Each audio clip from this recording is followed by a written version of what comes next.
एका बाजूला महाराष्ट्राची अस्मिता राजमाता जिजाऊ यांची जयंती, तर दुसरीकडे जगाला दिशा देणारे स्वामी विवेकानंद यांची जयंती।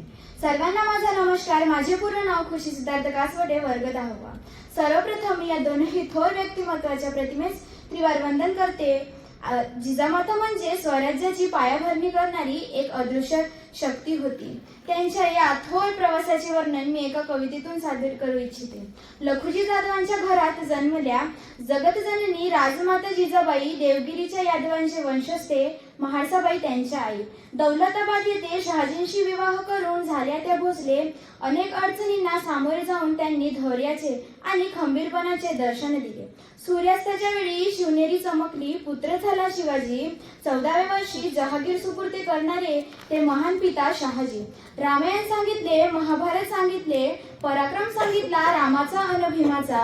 जिजाऊंनी शिवबांना दिला धडा ही राजकारणाचा। अनेक प्रसंगी मार्गदर्शन केले, दिले बारीक लक्ष राज्यकारभारात।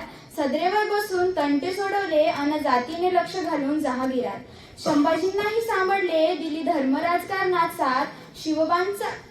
शिवबांचा राज्याभिषेक अन हिंदवी स्वराज्याची स्थापना पाहिली। त्यानंतर 12 दिवसांनी जिजाऊंनी शेवटचा श्वास घेतला स्वराज्यात। मित्रांनो, जिजाऊंनी शिवबांना घडवले आणि त्यांच्या शौर्याच्या परंपरेला जगात सन्मान मिळवून देण्याचे काम स्वामीजी विवेकानंदांनी केले।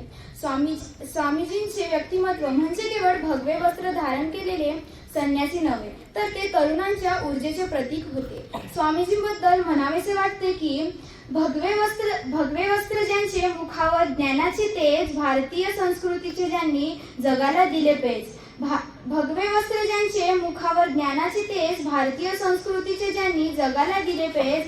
माणुसकी हाच धर्म ज्यांच्या विश्वाला शिकविला। माणुसकी हाच धर्म ज्यांनी विश्वाला शिकविला। तोच स्वामी विवेकानंद ज्यांनी जगाला दीप दाखविला।